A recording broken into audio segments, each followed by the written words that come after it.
99% of what we're doing in terms of all this like mental health and self-improvement stuff is like, I just want to feel better. I don't want to feel this way. I want to feel better. And I don't care what I have to do it. I've started to think about this as kind of like the original sin of mental health. The idea that emotions are pain, they come from emotional wounds. They're caused by emotional traumas. And when you're defining negative emotion that way, a lot of stuff happens. First of all, it triggers the survival parts of your brain, because now your mind has to treat your emotional state as a threat to your physical survival, because those negative emotions aren't pain, they're questions. Their mind saying, I'm facing a certain kind of problem, a certain kind of challenge. I need you to help me figure this out.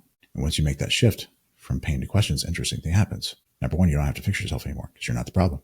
Number two, you don't have to avoid those negative emotions. You can engage with them. Right? They don't push that same survival button anymore because there's no pain.